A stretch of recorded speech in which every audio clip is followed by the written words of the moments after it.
as well. There is a really big June 8th mobilization that is happening that will mark the 8 months of U.S. Israeli genocide, which is actually this upcoming Saturday of the Palestinian people. And it will mark the 54th anniversary of the occupation of Gaza. A month ago, Biden said that the invasion of Rafah was a red line. But now the invasion of Rafah has continued for weeks and has expanded to the entire Gaza Strip. And Biden's red line is nowhere to be seen. Instead of following through and stopping military aid to Israel, Biden has authorized billions more in weapons shipments to be used to kill and massacre Palestinians. Biden can't draw the line, but I know that we can. And on June 8th, we will come together from across the country and surround the White House, wearing red and raising our demands high, and so we can show that we are the red line. We demand an immediate ceasefire, an immediate end to the siege on Gaza, the freedom for all political prisoners, and an end to the occupation of Palestine.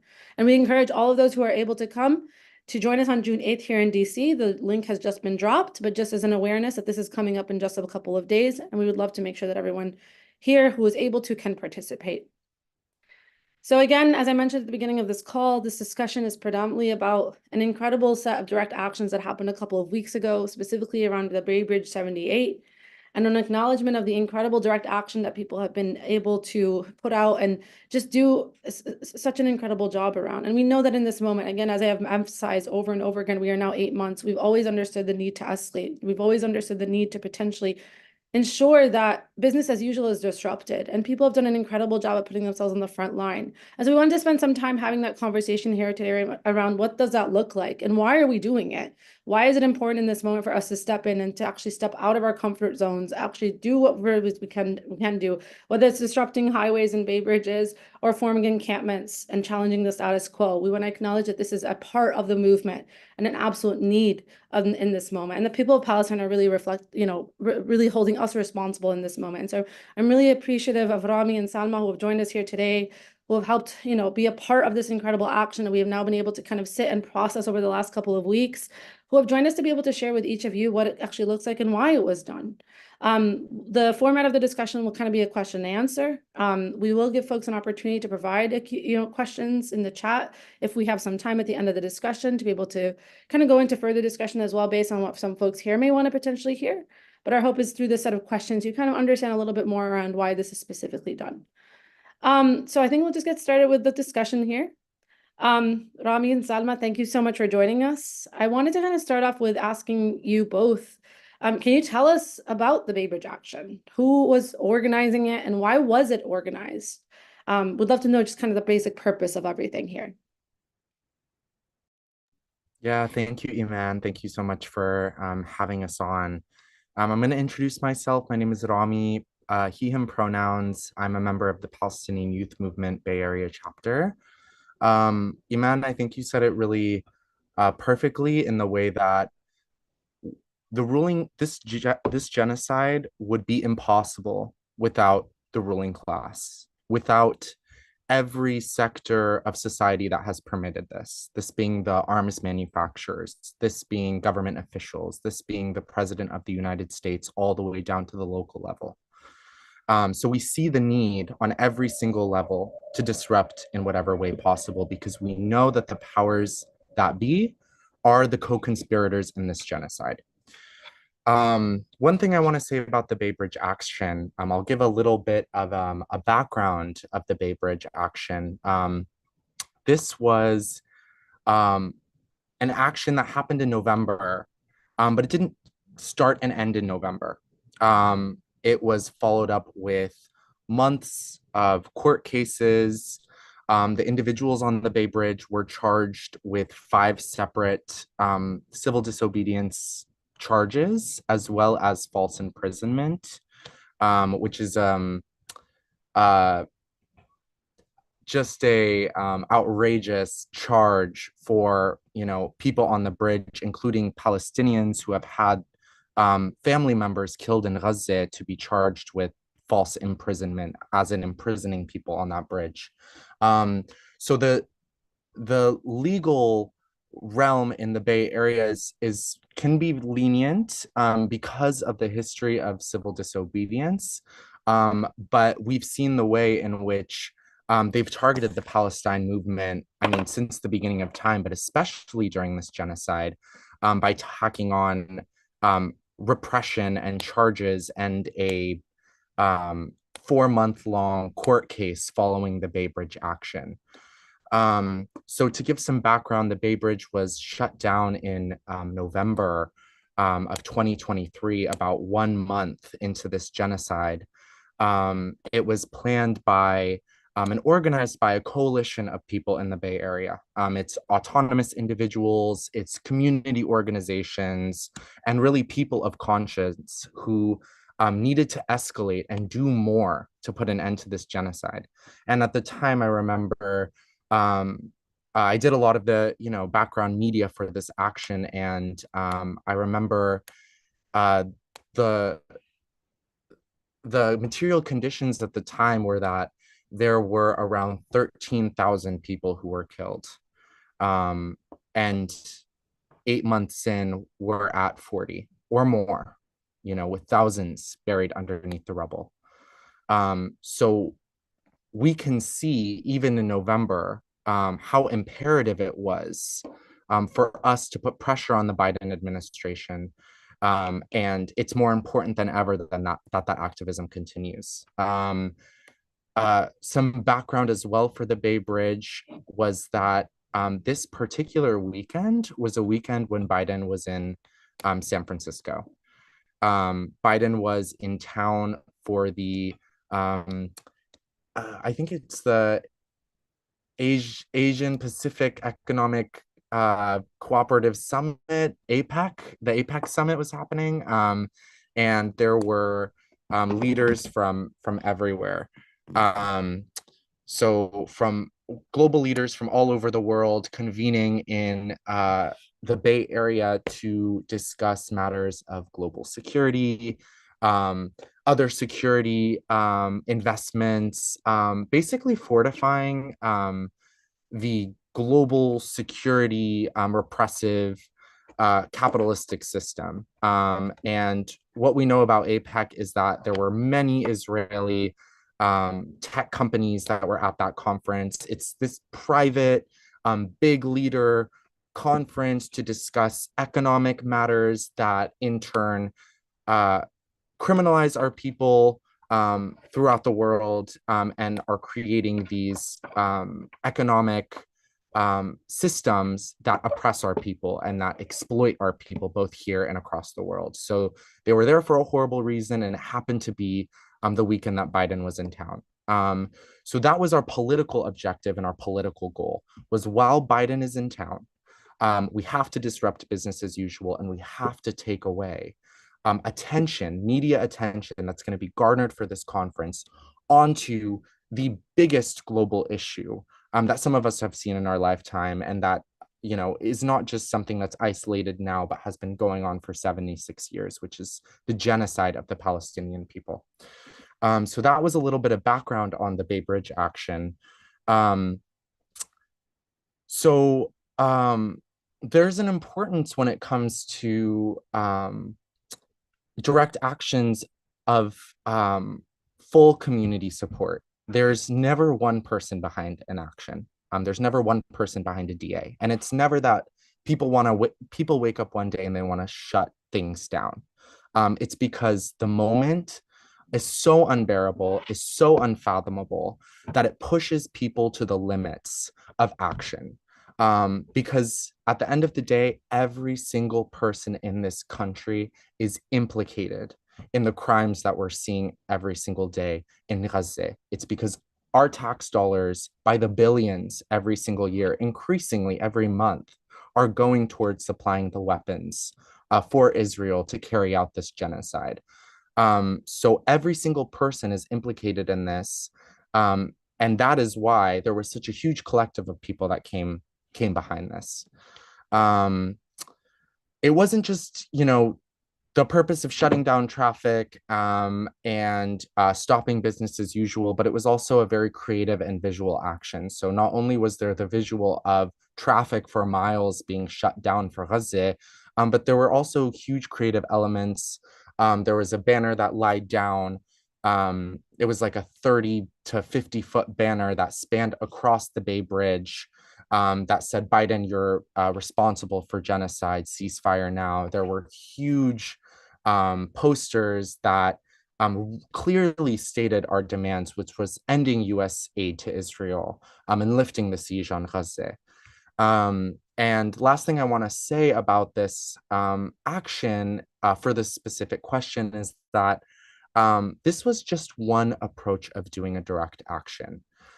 This was, a very intense approach in terms of stopping traffic in a major artery of our community, which is the Bay Bridge. It connects San Francisco and Oakland and Berkeley.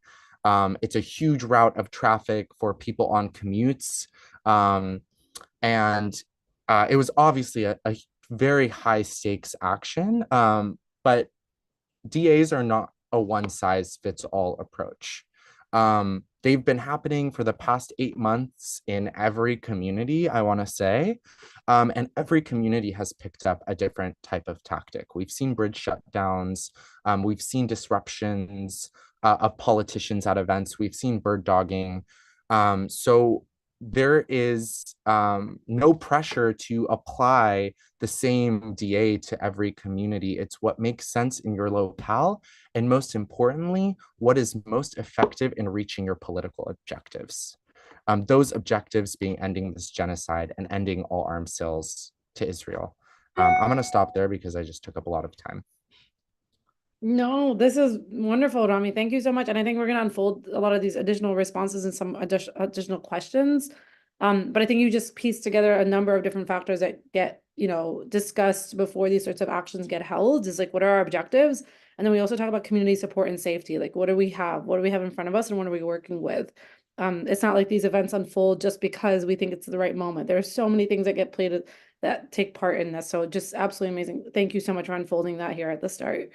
I think just continuing on, I would love to learn more around, how do you understand direct actions as a tactic, and why are they important to have a component of mass mobilization? Yeah, it's, to build off, and Rami talked a lot about the political objective and about the drive, right? Like having that rage and basically organizing your rage, organizing your anger into action. And understanding the A's is also understanding that it has a long history, right? There's a long history of civil disobedience from the civil rights movement, Black liberation movement, the anti-war movement, and so on. It's a way for organizers, for community, for people of conscience to confront state power, to be like, no, we're not going to be silent. No, you're not going to stop us. We're not afraid of you. And here are ways that we can show that. Here are drastic action that we're taking to meet the moment that we're in, which is a moment of crisis, moment of genocide, a moment of oppression or repression. And so civil disobedience, direct actions have a very long history. And part of it is also like the reason of the importance of using DAs as a tactic are multiple, right? As any tactic that we use. I feel like an important one is it empowers organizers and community to confront state power, to be in contradiction of those state power and not to be silent. Other uses and that make DAs and like an important tactic is a media narrative. We are combating the narrative of this status quo, of the mainstream, right? This grip on media and how do you break through it? How do you take action that is drastic, that media cannot just ignore, with messaging and demands and politics that cannot be ignored either, and can combat the mainstream story that's being told about us, especially here in The Belly of the Beast. And another element of it too, and that it exposes state power and exposes the priorities of the state, right? When we engage in direct action and civil disobedience, the state is willing to spend so much money, thousands, hundreds of thousands of dollars to prosecute and criminalize organizers and community members over actually spending it to address the oppression that exists, right? Instead of spending that money and that time and that energy into actually stopping a genocide or caring to even stop a genocide or a houseless issue that exists in the locale or whatever. Thinking about the Bay Area, we have a huge houseless issue that is constructed by the state. We live in the US, right? We don't have healthcare, we have student debt, we have all of these things, and the state is not willing to spend that money into the community, but instead it criminalizes people for whatever reason all the time, and also when engaged in direct action and civil disobedience for an issue that is major and important and requires not just simple like DA action on a Bay Bridge, but the entire world to erupt. And so these are like utilizing DAs and using DAs as a tactic is shows that exposes the priorities of the state and what they're willing and how far they're willing to use their power to repress versus actually enhance and uplift communities. And we know that. We live here, we are organizers, we understand that this is an empire that's main goal is capital and repression and theft, and not actually to uplift its community. I'd say that's in a nutshell how we would look at DAs and civil disobedience as tactics to utilize. Thank you so much, Sadma. That was really just that really beautiful response. And I really love what you have to say. I can't help but also think about the number of cops that oftentimes get deployed in these sorts of instances and the amount of millions of dollars that get invested in additional overtime pay and all these other things, which says exactly what you said, like the hypocrisies and like where, and not even just the hypocrisies, but the reality right behind like what these systems have always been intended to do and protect. And it's not us. It's meant to protect the status quo. It's meant to protect these white supremacist institutions. And it's wasting our taxpayer dollars over and over again in these moments. So I just really appreciate the response there. I think both of you are kind of also talking a little bit about just like the number of like just the level of effort it actually takes to host these events, like requires understanding the risk assessments and like what does it actually take from a community's end to really become part of these sorts of things. So I would love to just hear more around like how you conduct these strong risk assessments and why is that important to conduct before events like this happen. Yeah, absolutely. Thank you for asking that. I think there are multiple risk assessments that people should make before going into, frankly, any organized action, but especially a direct action. There are legal or just generally risk assessments that you should make both internally and externally. There are security measures that you should take to make sure that the people you're including are trusted and vetted, that there is political education happening so that folks are in the same page about the goals of the action.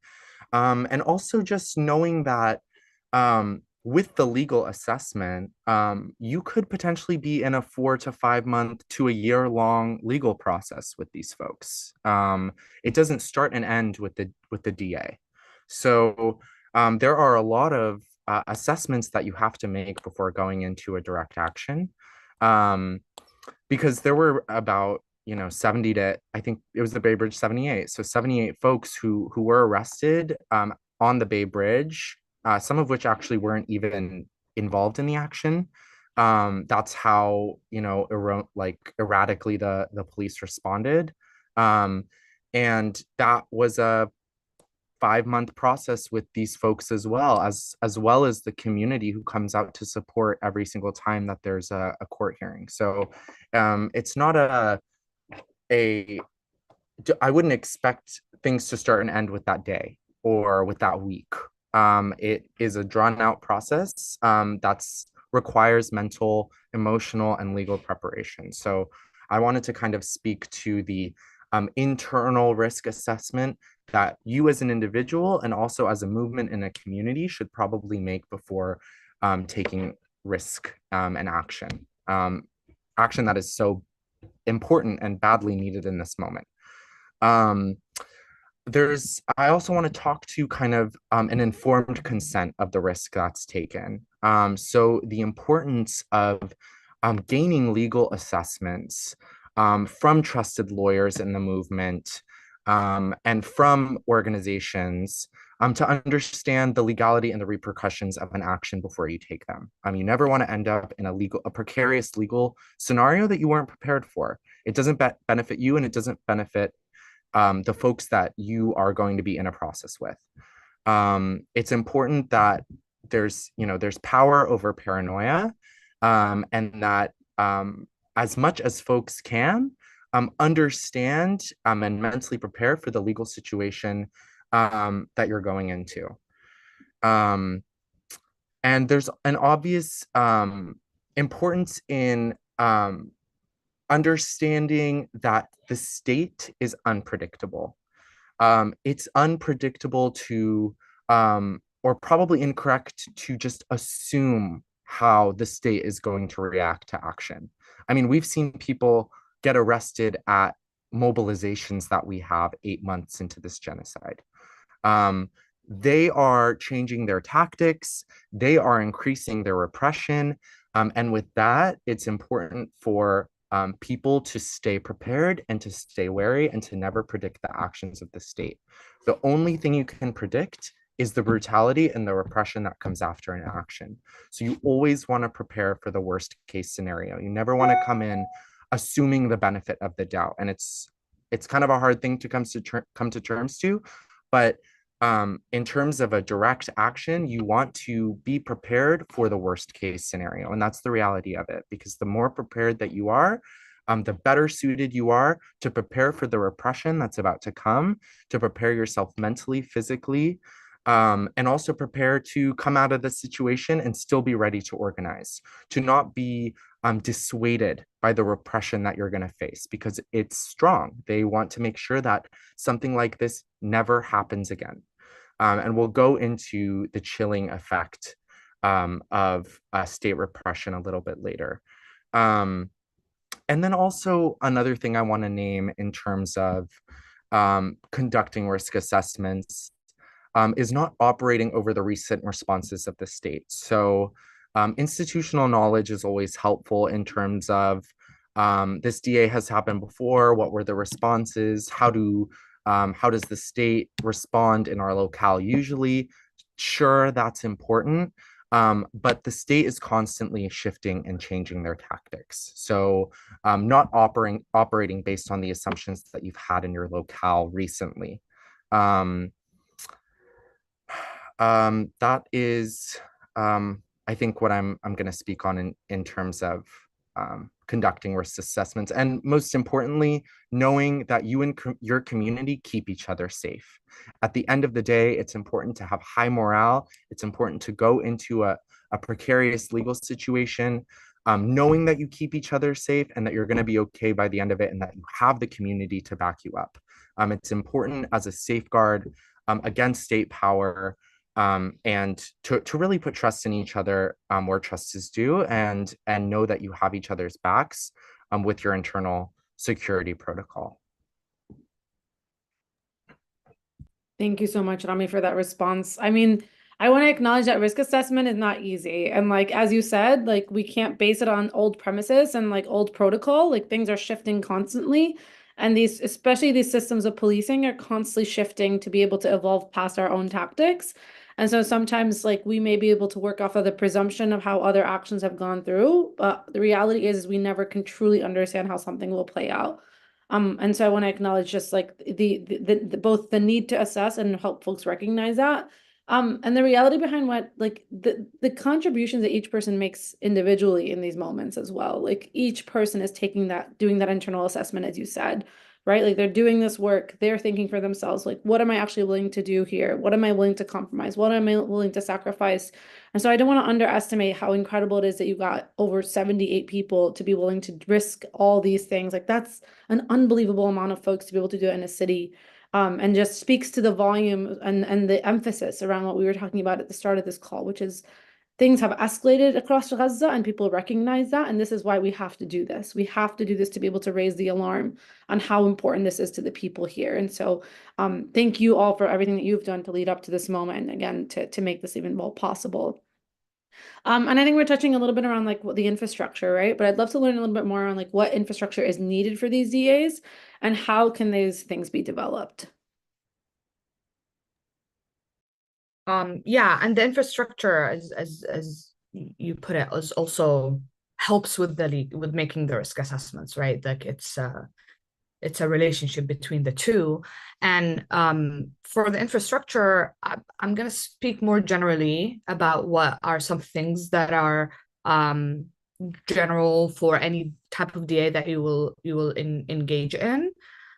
Because each DA is different. And so your needs in terms of what to utilize will be different based on the kind of action that you're taking, the kind of target that you're engaging, and so on, right? But there are common things that you will want to have when engaging in a DA.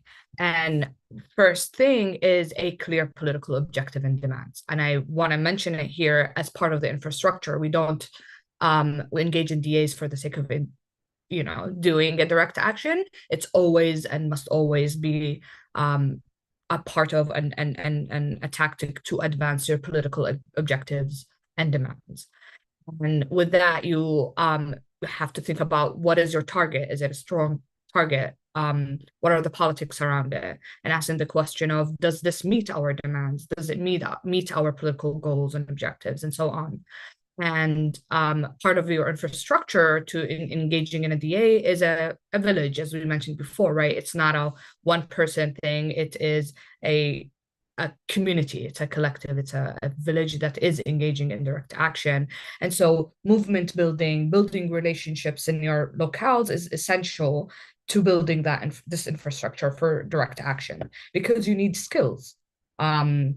And you need to utilize these skills in your locale through movement building and building relationship to be able to engage in a successful DA and have the infrastructure for a successful DA. And some of these skills are like assessments, right? You have to make assessments of the state response that you might face for choosing a target or engaging a target and calling for specific political demands. If it is a creative, there's a creative element for your DA, you're going to need the, culture workers as part of your infrastructure, an art and props team, and so on. And most importantly, for any direct action, because again, a DA is political, it's not action for the sake of action, is a strong legal team, a strong media and messaging team, or messaging and media just as integral to the planning of a direct action. And of course, your bail funds, your jail support, whether on-site and off-site, and so on. And that's more of a general way to think about an infrastructure for a DA. And we can always talk about specifics and what specific DA would need, but it's generally making your assessments for your targets, making assessments for state response, having your village, right, through building relationships, skilling up, and also your strong media team, your strong legal team, your bail fund, and your jail support. Thank you so much, Sama. Truly, again, I want people to recognize like how much time and assessment it actually takes and building up to be able to do this effectively. It requires a lot of time in a short amount of time, because we're up against like a rapid response moment. To be able to do something like this effectively is not easy and requires just a lot of effort. And so just appreciate all the work that's been done there. And to your point, Sama, as well, like the trust, it requires trust and relationship. Like this doesn't happen just simply because it's an issue that matters to people. People need to know that we've got each other's back, and that we know that regardless of the offense, regardless of the arrest, whatever might come of this, that this is something that we as community members and as a movement will always show up for people around. So I really appreciate the response there. And I think that you touched on something that's really important as well. So we're going to pivot actually towards more of the media and messaging question. As we understand, the media is not always our friend.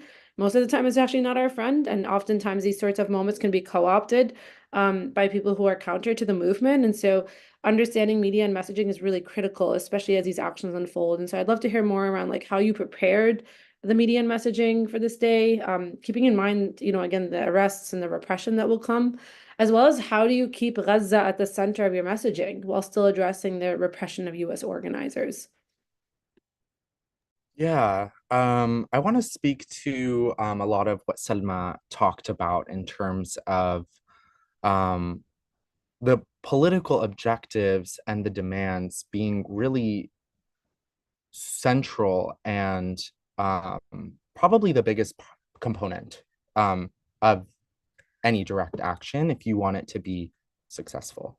And success is measured by multiple things. One of those things being, did we successfully uplift our messaging and our demands through this DA? Did we have it as clearly stated as possible? Because the media will come in and twist it every which way to make it seem like, look at these angry people who are purposefully trying to inconvenience normal people who are trying to go to work, etc., as if these aren't also normal run-of-the-mill people who are so disturbed and so distraught over what's happening that they had to take to collective action. They'll do everything to try to isolate the people and thus isolate the political view. That's what the media tries to do. It tries to make people of conscience seem like they're the minority, and we obviously know that we're not. We know that we're the masses. This is why they do everything they can to avoid covering our rallies where we bring out people in the thousands over the past 8 months. Um, Speaking specifically to this question about preparation of messaging and media, um, so there's an obvious need for a strong political objective, clear demands, spokespeople. So making sure you have people on site who are there to talk to media, and that is their only job. And this requires skilling people up, people who may have never talked to media before, walking them through and training, really skilling people up and training people on how to talk to the press. Because it's more important than ever to get that demand across. I'm sure many of you on this call have attended media trainings by USPCR. I know that in my media trainings that we do, the first thing that comes out of your mouth should be about Gaza. The first thing that you say should be central to the reason that you're out there. It's not about people shutting down traffic. It's not about the inconvenience that it's making for people. It's not about who planned this and what went into this and all these questions that the media likes. It's always about the reason that we're there, and it's because we have 40,000 martyrs, and that number is increasing every single day. And Biden's red line is non-existent. So how are we creating that red line? A lot of the media should also be in line with your legal team as well, in terms of what's going to set you up and protect you in the long run. And making sure that your political goals are never abandoned in every step of the process. And at the end of the day, getting your message across is the most important part of a DA. It's what brought everyone out there. It's because you're unified among a political view or the urgency of the moment. And that should and is one of the reasons why people take to DAs. And also, one part about the messaging that's really important is addressing how every single member of the public is implicated in this due to their tax dollars, due to the fact that we fund Israel every single year. And we continue business as usual. It is everyone's moral obligation to take up this struggle and to voice it when we're being ignored. Um, the media will twist and concoct a narrative based on your DA. This is just a given. This will never not happen. This will always happen. I'm going to give some examples too. They were pretty outrageous, but even the UC San Francisco Medical School falsely stated that there were people needing to go to the hospital that were stuck on the bridge. This is very obviously not true.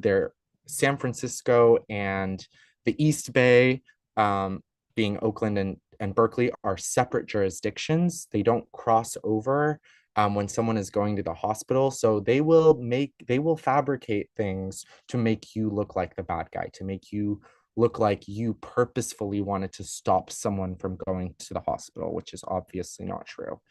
And just thinking in that mindset, back to the risk assessment question, it's important that you assess how the public is also implicated in the direct action as well. Emphasizing that as people of conscience, you cannot stay silent. You cannot sit still during a genocide.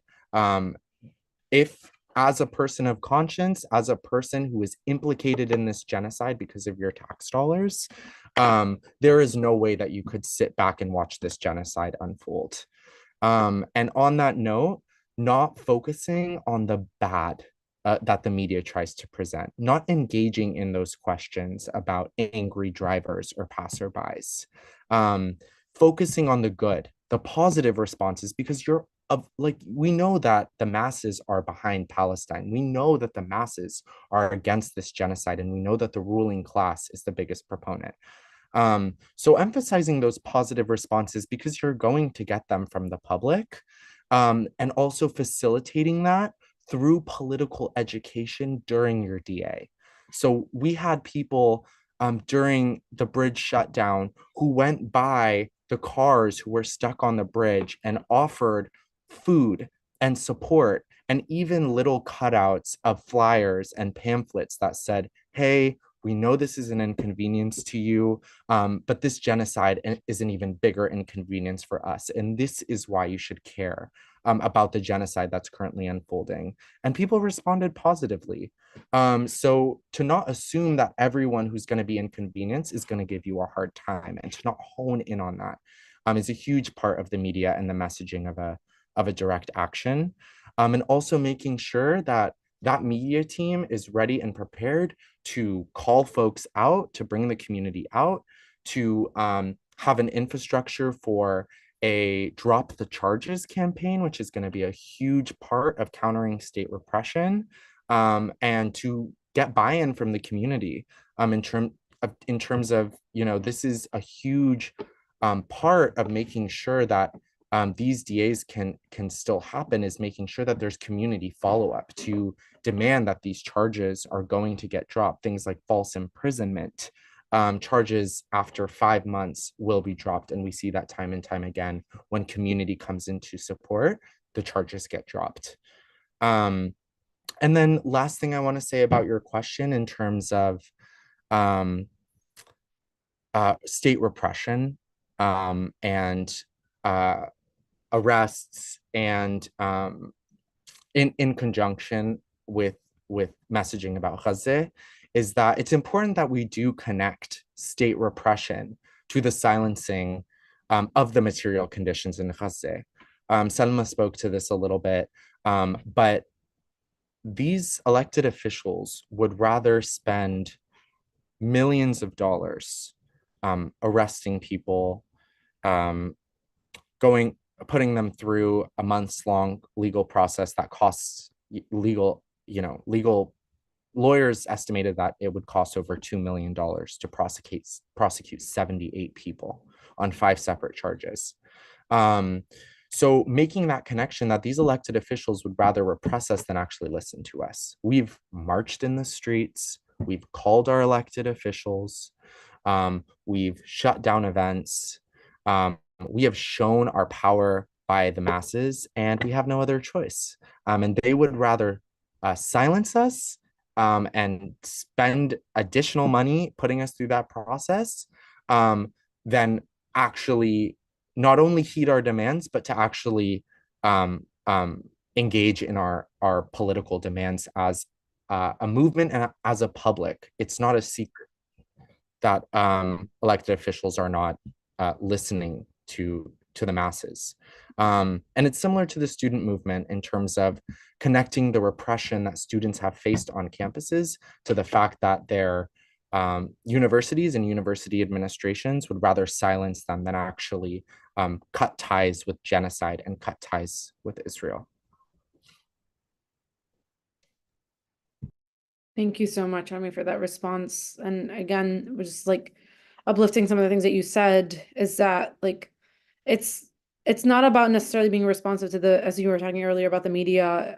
The hope here as well in building out these DAs is to have a comms plan so that we're not necessarily responsive and reactive to what comes of it, but actually continuing to prepare and knowing how to prepare from the moment that these demonstrations began around how to keep the attention on Gaza. I mean, as you both have shared, like the attention is clearly on these clear political objectives that we've asked folks kindly about. We've also been really loud about, and it hasn't been enough, which is why we have to take matters into our own hands and try to, you know, bring out these sorts of actions. Because it's just, it's ridiculous that, again, as we mentioned, we're nearly 8 months into this moment and people are still not listening. So all of this is absolutely required. So I just really appreciate all of that. And I think I kind of want to pivot the last set of questions specifically around a campaign that both of you have not talked about, which is the Drop the Charges campaign. Like, clearly it's not just about the demonstration itself.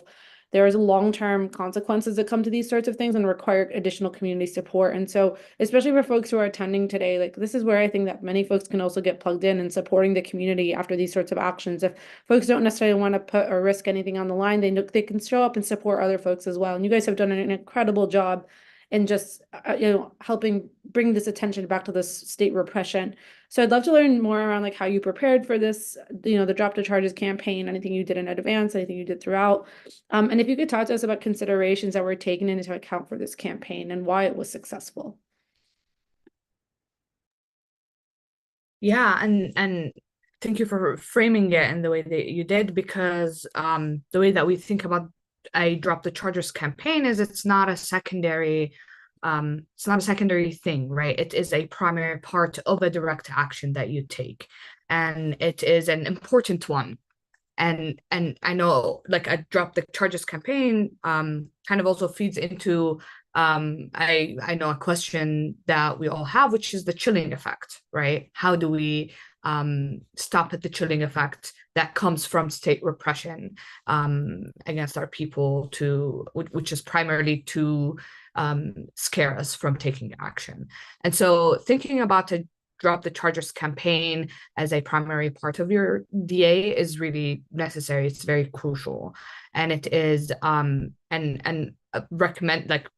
recommendation would be, and I know if you have time, especially in a time of crisis and rapid responses, to develop a strategy or a skeleton of a strategy even before arrests happen. Because a Drop the Charges campaign is not just a legal battle, right? It is a political one as well.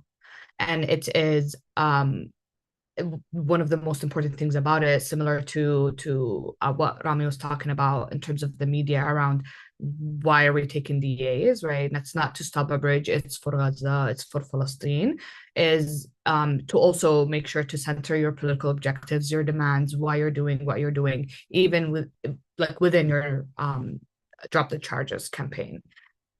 Something to prepare for that is really crucial is, and I mentioned it in the infrastructure of a DA, is unity and trust amongst the people who are participating in the DA. You are about to get arrested, right? You're making these risk assessments, the internal one and the external one, but the internal one, most importantly, about yourself and how you would interact and react with when state repression happens. And so building that unity, building those relationships, building those trust between the participants is crucial and makes for a successful Drop the Charges campaign, because you need that unity to go through battling and confronting state in the courts and legally after arrest and after and with continued repression. And it's also about the strong defense, right? And the strong legal team that you built through your infrastructure when you're thinking about doing a DA. It's all connected, right? Your Drop the Charges campaign is connected to how you plan your DA. And when I mentioned strong legal team, it's not just having the best lawyers, period. It's about having your movement lawyers, your community lawyers that are part of your movement, that are politically aligned as well. And I know it could be hard to find them. I work with lawyers, so I understand how it could be hard. But it's crucial, right, to having a successful Drop the Charges campaign. And we have them all around us. And again, the infrastructure, going back to the infrastructure, right? Strong media, you're also going to need the strong media and messaging to ensure to further your demands with your Drop the Charges campaign. And at the end of the day, it is we keep us safe and no one gets left behind, That's the idea of also having a drop the charges campaign. You get arrested, you get brutalized, there's repression, but you're not alone. We are a community, we are organizers, we're in this together, we're doing it for Palestine, we're doing it for our people, and you will not be left behind. And we're moving as a unit, we're moving as a collective, and that's kind of at the core of organizing a drop the charges campaign, right?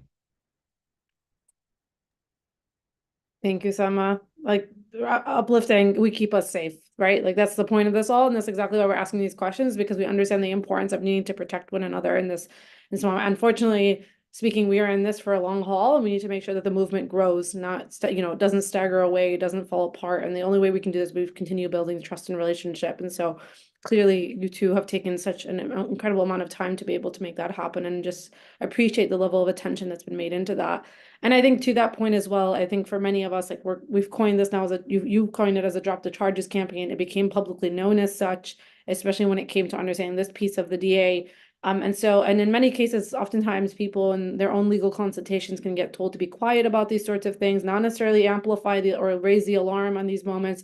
But I think sometimes being loud around the repression is really important. So I'd love to just learn a little bit more around like, how do we deal with, just making sure that, when it comes to community defense, when it comes to media, that we can actually be as loud as possible. And how does that something like that potentially help someone's case? Yeah. As I mentioned, they're tied, right? Like the drop the charges campaign, engaging in that is to combat and to make sure that we're as loud as possible and that we're combating the chilling effect that may come from state repression. And something I also want to mention about it is sometimes direct actions and civil disobedience can be limited to organizers, right? Whether affinity groups or organizations or coalitions or whatever. And so I Drop the Charges campaign, what it does is it engages mass. This is when mass organizing happens. And that's when the blending of two happens, right? And through bringing out the mass and mass organizing behind a campaign to drop the charges, you uplift, you become loud, and you make sure that your community is there, from the people who are engaging in DAs to the people who cannot, and everybody is involved in it. And we actually learn this from our people in Palestine. We see when the Zionist occupation goes after our youth or goes after our organizers, take them in, political prisoners, arrestees, we see how the community rallies behind them, right? When arrests happen and releases happen, there is celebrations, there's a collective character that exists to make sure that the Zionist state, right, the occupation, the imperial powers do not use these tactics of repression that are actually designed to exactly do that, right? Repress and scare away, to make sure that we're combating them and they're not actually, working. This is where community and collectivism, everybody, mass organizing is really, really powerful to combating the state repression and in this form, right? Because what the state is trying to do is individualize an action, criminalizes an action, right? So like, oh, these fringe organizers who went and blocked traffic to falsely imprison these people on the bridge, right? It's a narrative to be like, these individuals, here's a divide and conquer strategy. How do we individualize it? So what we need to do is do the opposite. Show that, no, it's not an individual thing. This is a cry, a call, a rally from the masses, from the people, to go and stop and confront the states and the powers that be that are enacting genocide and repression of people. And so that's the best way to not feel isolated is to bring out mass and to be mass in your organizing. Yeah, I just want to add one more thing too. I feel like state repression, at least as we've seen it in the past 8 months, has actually agitated and engaged people more. And it's how you funnel that agitation is the most important part, whether that be the Drop the Charges campaign. And not only that, but our, morning mobilizations, our pack the courts, rallies at the DA's office, who's the ultimate decision maker, were rallies for Palestine. They weren't like isolated from, they weren't isolating like our issue and then why we were there. They were completely intertwined. And another thing I want to say is, one thing that was really important was engaging this kind of coalition of organizations that who may not be, have capacity or have the legal considerations to be part of direct action, engaging them afterwards. So the Interfaith Council was imperative for our press conference, inviting community-based organizations in. There was a letter that circulated with over 200 lawyers and legal advocates, and another letter that circulated with over 100 community organizations demanding the charges be dropped. So the community power was like really integral to the campaign. And also organizing media opportunities for arrestees and advocates through press releases and opinion pieces, op-eds in local and national newspapers that don't isolate our cause, that connect the things that we do on a local basis to the wave of civil disobedience and direct action that's happened across the country. I think the day of the Bay Bridge, 2 other bridges were shut down randomly across the United States, in Montreal and in Chicago. And then a month afterwards, 3 tunnels were shut down in New York City. I mean, this is happening all the time across the country, across the world. So amplifying your cause, your direct action as part of a larger wave of resistance to the Zionist occupation, and most importantly, to United States responsibility for this genocide. Thank you so much, Rami. And we are about to close out this conversation. So I wanted to actually offer up if there's any additional comments that you or Sanma would like to say to folks here who are joining this call today. Feel free, but I think happy to also try to wrap this here.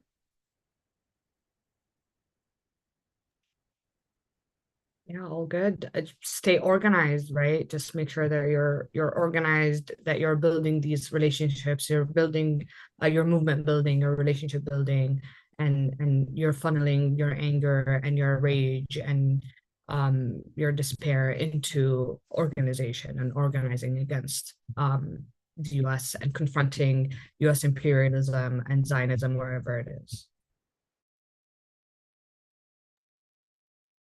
Yes, absolutely. Thank you, Sam, and thank you, Rami, again for joining us for this evening's discussion. And for all of you who joined here for this discussion today, I mean, I understand and I really hope people feel inspired by this discussion around what does this actually take and what does it actually mean for us to get closer to meeting our own political objectives in this moment. And while ceasefire is a top demand, we're also working towards stopping arming Israel. We're working towards ending the siege on Gaza, and that requires full attention and a sustained movement. And I think that the work that was just unfolded to all of you here over the last hour in discussing the specific direct action is just about one action. And there have been so many actions that have happened over the course of the last 8 months to raise the alarms around what has been happening in Gaza and ensuring that no one forgets and no one decenters what's happening in Gaza, as this has gotten far worse than it was on October 7th. And so for us, I think as Palestinians, we want to ensure that people understand what it actually takes to step into this moment and to do this work. And so again, Rami and Sama, you are both such incredible examples of organizers who are leading this incredible work. And I think we owe it to y'all for all the work, the effort, the time, the contributions that you put in, not to just making sure that these actions are as successful as they are, but also in sustaining and securing the movement. Protecting people is really important. While we're working to protect our people in Gaza, we're also working to protect the people who are putting themselves on the front lines in this moment. And we've seen this happen in other social justice movements. People step in and make sure that, like, there are charges that are brought up. I mean, I have a friend who has been a political prisoner for over 50 years, right here in the United States for participating in the Black Panther Party. Like, we know that repression is real and that there are consequences to what we do, but we also understand the importance of uplifting what is happening and that we need to challenge the status quo and challenge US imperialism in this moment. And that does not always look pretty. It does not always look clean cut. And it definitely doesn't mean that we're all not going to risk something. And I think for all of us, we are risking something here as we step into this moment.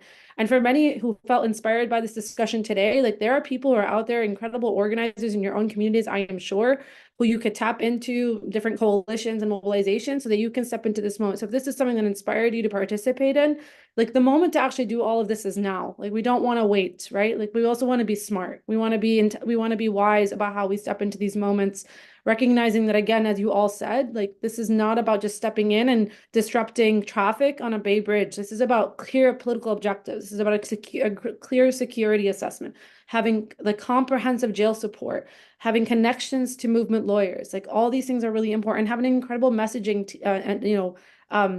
both a messaging team and a media strategy in this moment, as it's very easy to become reactive once these sorts of things happen, as we understand that, again, when we're challenging the status quo, it's also going to try to pull us apart and pull apart our objectives. But it's of the most importance to us to ensure that people understand what it's a part of, and it's a part of this clear strategy, this clear objective that goes right back to understanding what's happening in Gaza. And so thanks y'all for joining the conversation today. We have a host of resources that people can tap into.